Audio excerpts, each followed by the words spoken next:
बच्चों, आज के इस संस्कृत के वीडियो में सभी का स्वागत है। आज हम लोग कक्षा 6 की हिंदी के व्याकरण के अंतर्गत आज हम लोग शब्द रूप और धातु रूप यहाँ पर जानेंगे, मुनि शब्द का और भानु शब्द का। तो सबसे पहले हम लोग मुनि शब्द का रूप लिखेंगे और मुनि शब्द के रूप में सबसे पहले रूप लिखने के लिए हमें विभक्ति लिखनी होगी, फिर वचन लिखना होगा और फिर विभक्ति के अनुसार उसका रूप लिखा जाएगा। तो यहाँ पर सबसे पहले हम लोग मुनि शब्द का लिखेंगे।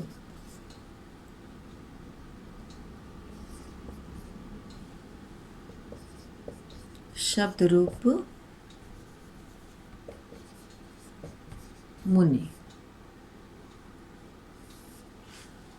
और सबसे पहले यहाँ पे विभक्ति,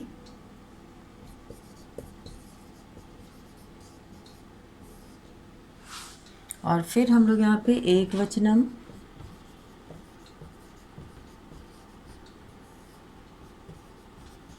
द्विवचनम और बहुवचनम, ये तीन हम लोग यहाँ पर बनाएंगे। और इसके अंतर्गत हम लोग पहले लिखेंगे प्रथमा विभक्ति, फिर द्वितीया विभक्ति, तृतीया, चतुर्थी विभक्ति, पंचमी, षष्ठी,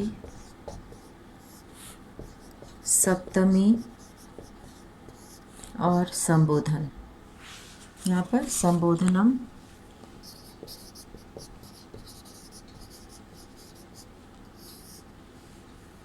संबोधनम। और अब हम लोग यहाँ पे मुनि शब्द का लिखेंगे। मुनिह, मुनिह शब्द होता है, यहाँ पे मुनि शब्द है, लेकिन जब प्रथमा विभक्ति में रूप बनता है तो उसका मुनि हो जाता है, क्योंकि इसमें प्रत्यय लग जाता है तो मुनि हो जाता है। और अब जो है मुनिह, मुनि, मुनि, मुनयः, मुनिम कर्म कारक है ये द्वितीय विभक्ति, तो मुनिम। और मुनि यही रहेगा, इसमें मुनीन हो जाएगा द्वितीय विभक्ति बहुवचन में, मुनीन, मुनिना। अब तृतीया, चतुर्थी और पंचमी के द्विवचन में एक जैसा रूप बनता है, तो यहाँ पर मुनिभ्याम, मुनिभ्याम, मुनिभिः, मुनिभिः, मुनये, मुनिभ्याम,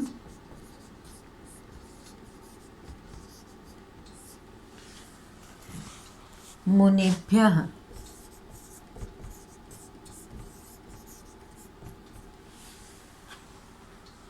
मुनेः, मुनिभ्याम, मुनिभ्यः।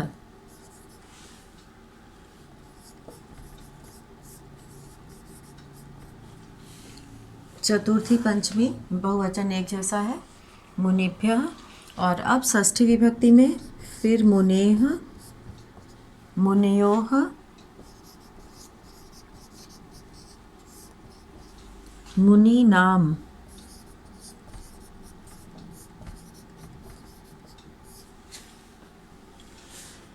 मुनौ, मुनयोः, मुनिषु।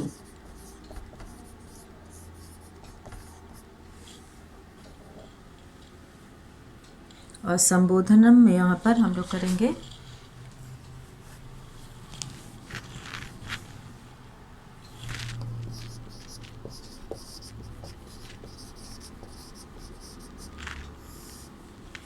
हे मुने।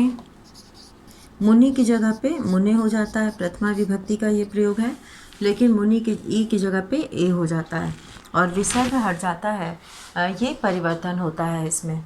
और जब हम एक मुनि के लिए करते हैं कर्ता के अर्थ में तो मुनि का प्रयोग करते हैं, और जब हम लोग दो लोगों की बात करते हैं तो मुनि लिखेंगे, और जब बहुत से मुनि होते हैं तो मुन्य।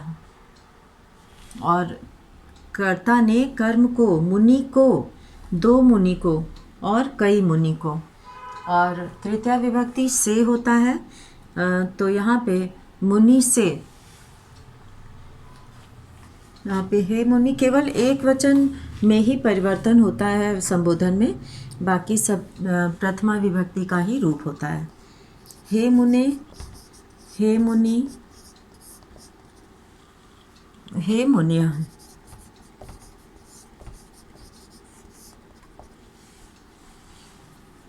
तो ये है यहाँ पर मुनि शब्द का रूप। ये शब्द रूप है, इसमें विभक्ति और वचन तीनों है। तो इस तरह से यहाँ पे संबोधन में संबोधन का निशान लगाया जाता है। और अलग अलग जो ये कारक ही विभक्ति है, तो तृतीया विभक्ति जो है वो करण कारक होता है। मुनिना, मुनि से, मुनि के द्वारा, मुनिभ्याम, दो मुनि के द्वारा, और मुनिभिः, कई मुनियों के द्वारा या कई मुनियों से। और यहाँ पे मुनय, मुनि के लिए, यहाँ पर मुनि के लिए, एक मुनि के लिए, मुनिभ्याम, दो मुनि के लिए, और मुनिभ्यः, कई मुनियों के लिए।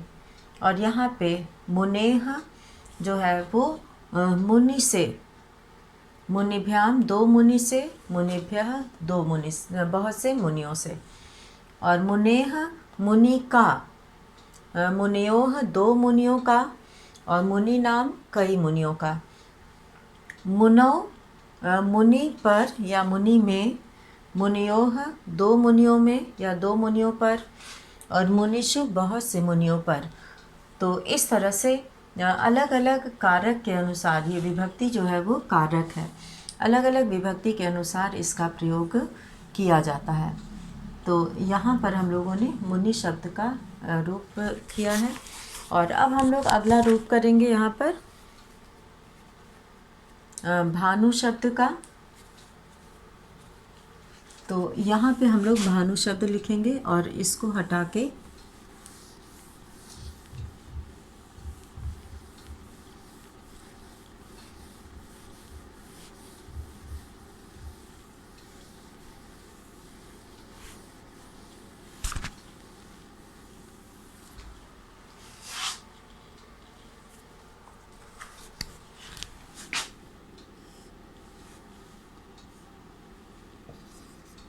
यहाँ पर हम लोग करेंगे भानु शब्द का।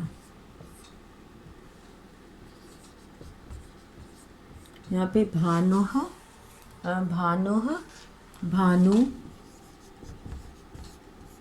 भानव, भानु, भानु, भानून। जैसे मुनि में मुनिना, मुनि, मुनि, मुनीन होता है, यहाँ पे भानून हो गया है। और अब यहाँ पे है भानुना, तृतीया विभक्ति है, भानुना, भानुभ्याम,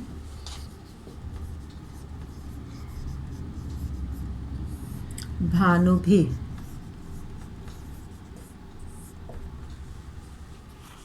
और अब है चतुर्थी विभक्ति भानवे, भानुभ्याम,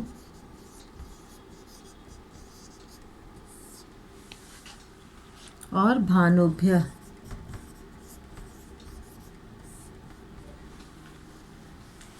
पंचमी विभक्ति भानोः, भानुभ्याम,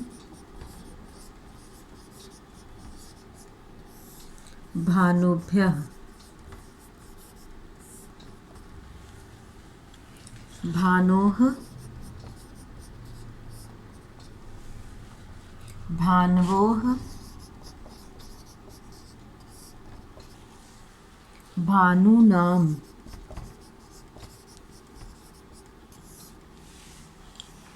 भानौ, जैसे मुनि में मुनौ, भानु से भानौ, भानुवोः, भानुषु।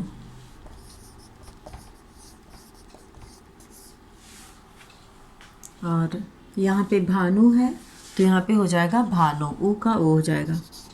हे भानु, हे भानु, ये इसका और इसका प्रयोग होगा। हे भानु, हे भानवा।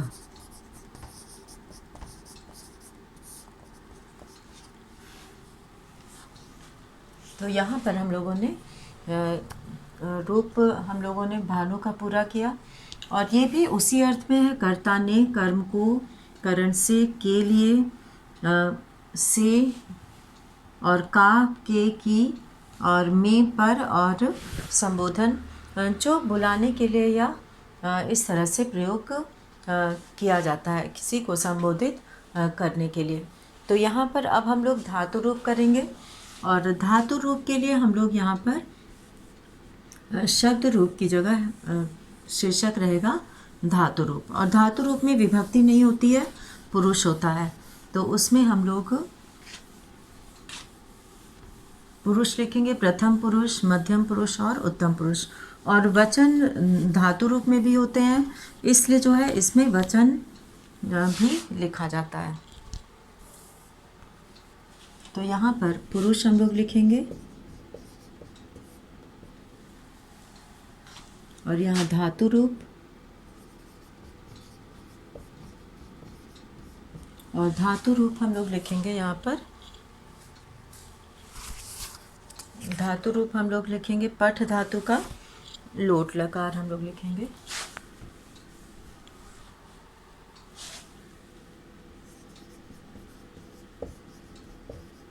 धातु रूप रहेगा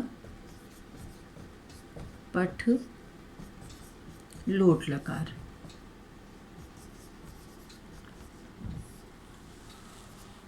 तो यहाँ पर हम लोग पुरुष में लिखेंगे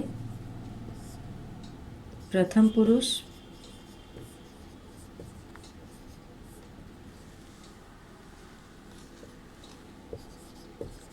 मध्यम पुरुषः,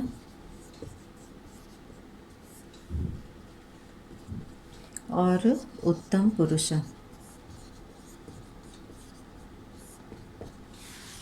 और पठ धातु का लोट लकार हम लोग लिख रहे हैं, तो सबसे पहले हम लोग यहाँ लिखेंगे पठतु, पठताम। लोट लकार का प्रयोग जो है वो आज्ञा देने के लिए और आज्ञा पाने के लिए होता है। पठतु, पठताम, पठन्तु। पठ, पठतम, पठत। पठानि, पठाव और पठाम। तो यहाँ पर ये पठतु, जैसे कि अगर हम सह के साथ इसका प्रयोग करते हैं तो सह पठतु, वह पढ़े, तौ पठताम, वे दोनों पढ़ें, और ते पठन्तु, वे सब पढ़ें। तो पढ़ें यानी कि यहाँ आदेश दिया जा रहा है, आज्ञा दी जा रही है, पढ़ने के लिए कहा जा रहा है। त्वम पठ, तुम पढ़ो, त्वम युवाम, युवाम पठतम, तुम दोनों पढ़ो, और यूयम पठत, तुम सब पढ़ो। अहम पठानी, मैं पढ़ूँ, आवाम पठावा, हम दोनों पढ़ें, और वयम पठामा, हम सब पढ़ें। तो इस तरह से जो है लोट लकार का प्रयोग जो है वो अनुज्ञा या आदेश के अर्थ में होता है। अनुज्ञा या आदेश, आज्ञा मांगना या आज्ञा लेना या आज्ञा देना, दोनों के लिए जो है इसका प्रयोग किया जाता है। और इसी तरह से हम लोग अब यहाँ पर गम धातु का लिखेंगे। गम धातु का हम लोग लिखेंगे लोट लकार का रूप। तो इसमें जो है गम धातु से गच्छ करके रूप बनता है, तो यहाँ पे हम लोग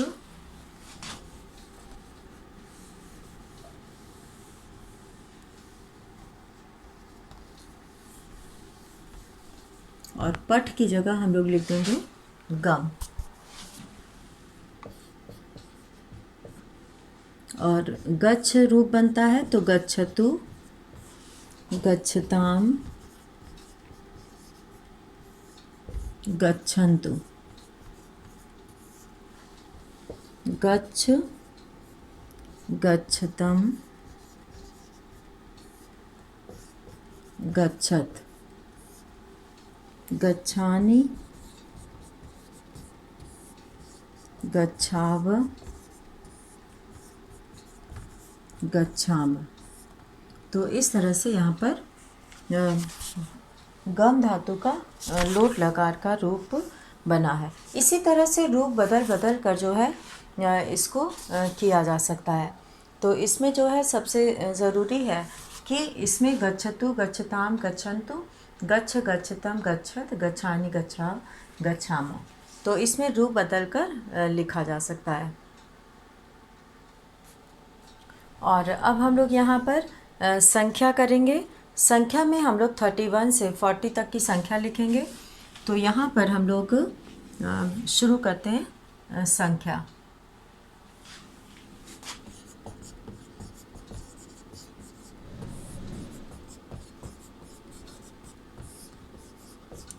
थर्टी 31 से 40 तक। और इसमें हम लोग सबसे पहले 31 को लिखेंगे। एक त्रिंशत, 32, द्वा त्रिंशत सब में जुड़ेगा, अंत में चत्वारिंशत आएगा। 33, त्रयस त्रिंशत,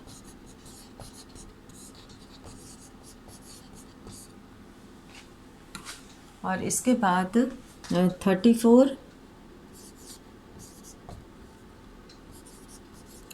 चतुस्त्रिंशत,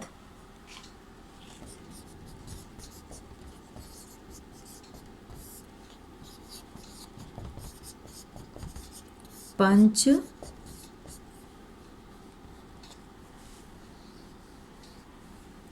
त्रिंशत,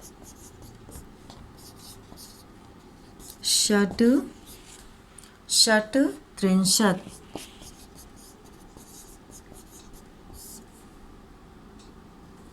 षट त्रिंशत,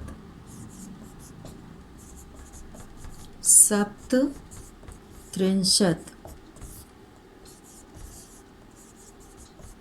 अष्टा अष्ट त्रिंशत,